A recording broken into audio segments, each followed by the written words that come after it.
Assalamualaikum warahmatullahi wabarakatuh. Bismillahirrahmanirrahim. Selanjutnya yaitu hal-hal yang harus dilakukan wanita saat datang dan berhentinya haid. Saat darah haid tiba, seorang wanita harus menghindari hal-hal yang diharamkan sebab haid. Apa saja hal-hal yang harus diharamkan sebab haid? Yaitu yang pertama adalah sholat, baik itu sholat wajib ataupun sholat sunnah. Untuk masalah sholat yang ditinggalkan ketika haid atau nifas, itu tidak wajib diqadha. Sebab tidak ada perintah qadha dari syara. Di samping itu dianggap akan menimbulkan masyakoh atau kesulitan. Ya, semisalnya saja kita haidnya 7 hari. Sehari semalam kita diwajibkan sholat 5 kali. Maka akan terjadinya qadha sholatnya 7 kali 5 sebanyak 35 kali. Itu terasa masyakoh atau kesulitan. Bagi kaum wanita nggak usah khawatir akan hilangnya pahala yang sebab kita meninggalkan sholat tadi. Sebab apabila kita diniati meninggalkannya sholat karena niat melaksanakan perintah dari Allah, maka kita tetap mendapatkan pahalanya. Ya. Umi pernah menyaksikan sendiri ada ibu-ibu yang sedang melaksanakan ibadah haji, di sana mengalami haid. Karena berpikirnya ibadah haji di Mekah itu pahalanya berlipat-lipat, akhirnya walaupun haid dia melaksanakan sholat. Nah itu tidak boleh ya. Tadi tidak melakukannya sholat sebab melakukan perintah dari Allah, maka tetap mendapatkan pahalanya. Ya. Kemudian yang selanjutnya yaitu sujud syukur dan sujud tilawah. Untuk masalah sujud syukur dan sujud tilawah sebenarnya hukumnya adalah sunnah. Namun syarat sahnya sujud syukur dan sujud tilawah seperti juga syarat sahnya sholat, maka ketika kita haid tidak diperbolehkan melakukan sujud syukur ataupun sujud tilawah. Seperti syarat sahnya sholat, ada kita harus menghadap kiblat, harus menutup aurat, juga harus suci dari hadas kecil juga hadas besar. Kemudian yang selanjutnya adalah puasa. Untuk masalah puasa berbeda dengan sholat. Kalau sholat kita tidak wajib mengqadha, akan tetapi kalau puasa yang kita tinggalkan itu wajib diqadha bagi orang yang haid ataupun nifas. Yang keempat adalah tawaf baik wajib ataupun sunnah. Kemudian yang kelima adalah membaca Al-Quran. Keharaman membaca Al-Quran, melafadzkan Al-Quran ini apabila diniati membaca Al-Quran. Namun apabila diniati dengan zikir atau berdoa, maka diperbolehkan. Semisalkan kita membaca bismillah. Dalam melakukan sesuatu kita sudah terbiasa melakukan bismillah. Bismillah itu suatu lafaz dari Al-Quran, maka kita diperbolehkan. Ya, juga seperti juga kalau kita mau bepergian mengucapkan berdoa subhanalladzi sakhkhara lana hadza wa ma kunna lahu muqrinin. Itu juga diperbolehkan, ya. Untuk bagi penghafal Al-Qur'an, masalah murojaah itu diperbolehkan disebabkan karena untuk menjaga hafalannya agar tidak lupa. Tapi untuk masalah setoran atau menambah hafalan tidak diperbolehkan bagi penghafal Al-Quran. Ya. Yang keenam adalah menyentuh dan membawa mushaf. Mushaf, yang dimaksud dengan mushaf adalah setiap sesuatu yang ditulis lafaz Al-Quran yang tujuannya untuk dibaca. Jadi misalkan ada papan tulis ya, Umi tulisi Bismillahirrahmanirrahim yang tujuannya Umi untuk dibaca, maka itu disebut mushaf. Maka ketika kita keadaan haid tidak boleh menyentuhnya. Ya. Untuk masalah Al-Quran, apabila Al-Qurannya itu ada tafsirannya, yang mana tafsirannya itu lebih banyak dari Al-Qurannya, maka hukumnya boleh untuk menyentuh dan membawanya. Seperti kitab tafsir Jalalain yang kalian semua santri Al-Fusha mengaji. Kalau bagi anak-anak yang sudah hatam Al-Quran, maka ngaji bersama Abah ya di pagi hari ngaji tafsir Jalalain itu boleh untuk membawa dan menyentuh boleh. pada tafsir Jalalain itu. Kemudian yang selanjutnya yaitu lewat ataupun berdiam diri di dalam masjid. Untuk masalah lewat di masjid, keharamannya apabila takutnya tetesnya darah. Apabila tidak takut tetesnya darah, maka boleh lewat di dalam masjid. Namun kalau berdiam diri di dalam masjid, walaupun tidak takut tetesnya darah, maka tidak diperbolehkan. Ya. Yang selanjutnya yaitu dicerai. Bagi suami tidak boleh menceraikan istrinya ketika keadaan haid, karena akan memperpanjang masa iddahnya. Wanita kalau dicerai itu nanti ada iddah atau penantian untuk memastikan kosongnya rahim. Nah, kalau dicerainya keadaan haid, maka iddahnya akan tambah banyak. Karena iddahnya orang wanita yang sedang mengalami haid itu adalah 3 sucian. Ya. Jadi kalau pas haid kok dicerai, maka harus menghabiskan haidnya dulu. Kemudian yang ke-9 adalah bersetubuh atau bersentuhan kulit pada anggota tubuh antara lutut dan pusar. Andaikan terjadi suami istri bersetubuh pas ketika keadaan haid, maka ini adalah haram atau dosa besar. Juga akan menimbulkan gangguan kesehatan, ya.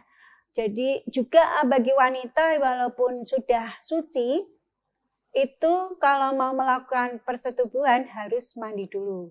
Tidak boleh nanti mandinya gabung sekalian dengan mandi dari junub, tidak boleh ya. Harus suci dari haid, mandi, kemudian apabila melakukan persetubuhan nanti baru mandi lagi gitu ya. Tidak boleh digabung. Selain dari itu semua, juga kita kalau pas mengalami haid tidak diperbolehkan wudhu. Ya, karena wudhu itu adalah menghilangkan hadas kecil, sedangkan haid itu adalah hadas besar. Itu semua tadi hal-hal yang harus ditinggalkan atau tidak boleh dilakukan wanita ketika haid. Untuk masalah hilangnya haid, apa yang harus kita lakukan? Yaitu apabila darah yang kita keluarkan melebihi dari 24 jam, maka ketika darah itu berhenti, kita wajib mandi. Jadi misalkan darahnya keluar 2 hari, ya 2 hari keluar, walaupun masih 2 hari, maka kalau 2 hari ini berhenti, maka wajib mandi.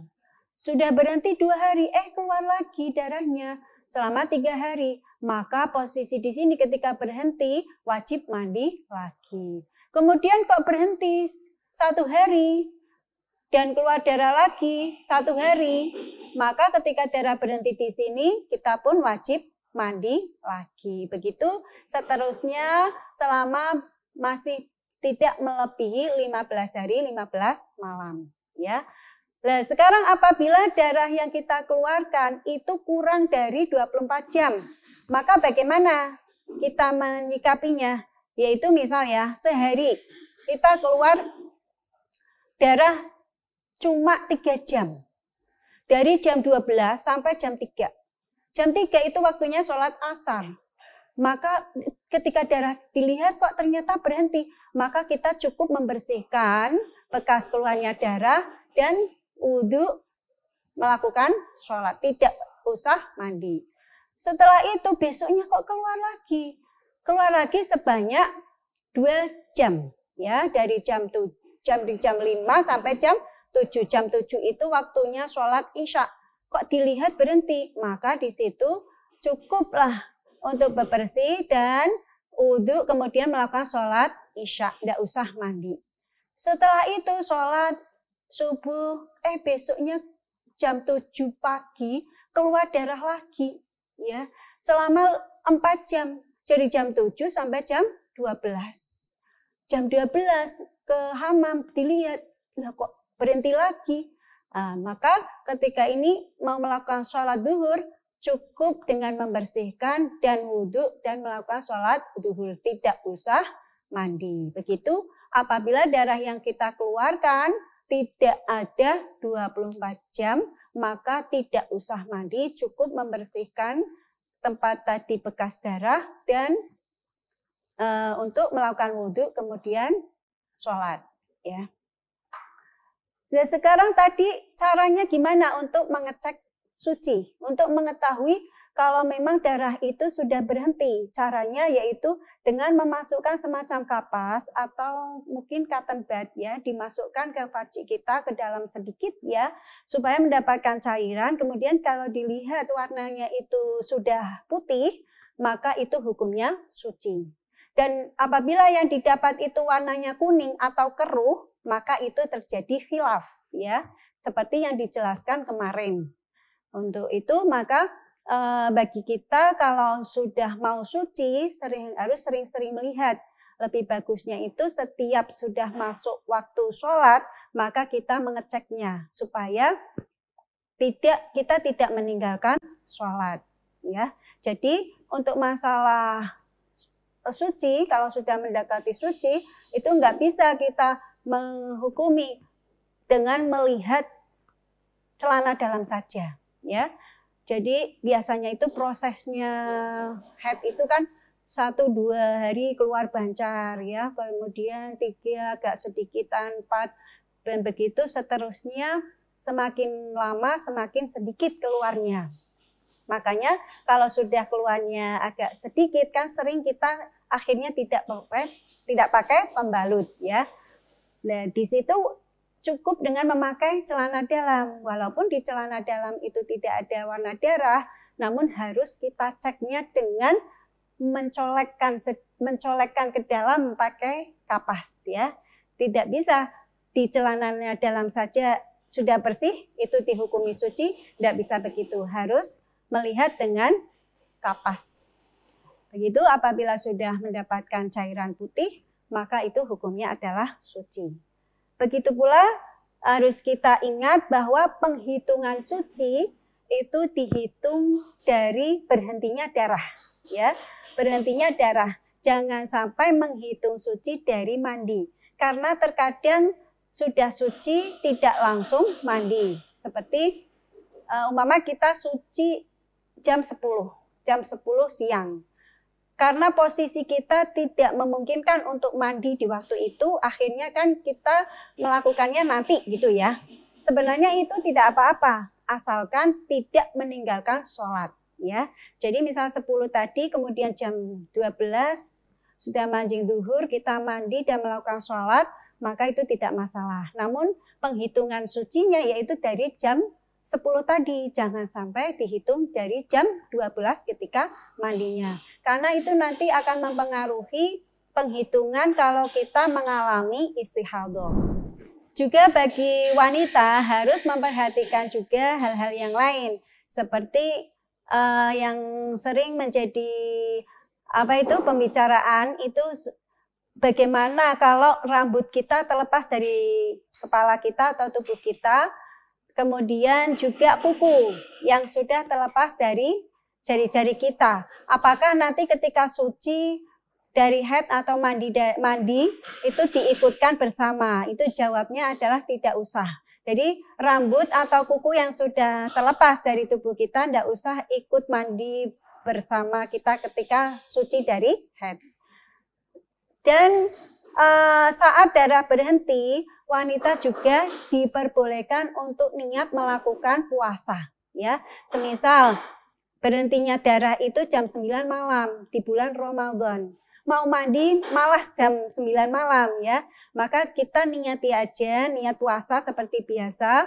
Kemudian kalau mau melakukan mandinya nanti pukul misalkan jam 3 itu enggak apa-apa. Nanti mandi, melakukan sholat, isya, dan seterusnya. Atau sahur dan seterusnya. Namun bila terjadinya kok dilalah kelayah ya. Tadi sudah niat di malam hari, kok kelayah atau lewat waktunya sampai subuh. Dia belum mandi. Jadi, mereka tidak apa-apa atau kita nggak apa-apa melakukan puasanya. Ya, tidak masalah. Karena keharaman puasa itu disebabkan karena haid, bukan karena hadas, ya. Tidak bolehnya puasa itu sebab karena kita kedatangan haid, bukan karena hadas. Berbeda dengan sholat, sebab penghalangnya adalah hadas, gitu. Jadi walaupun kita tadi masih punya punya hadas karena haidnya sudah berhenti, maka tidak apa-apa melakukan puasa. Dan bagi wanita yang darah haidnya berhenti dan belum mau melaksanakan mandi seperti tadi ya, darahnya berhentinya di jam 9 malam, belum mau melaksanakan mandi, maka disunahkan untuk wudhu. Ya, berbeda kalau pas ada darah keluar, malah kita tidak boleh wudhu. Namun kalau darahnya sudah berhenti, kok belum mau melakukan mandi, disunahkan untuk wudhu. Gitu ya. Matur nuwun, mohon maaf yang sebesar-besarnya. Wassalamualaikum warahmatullahi wabarakatuh.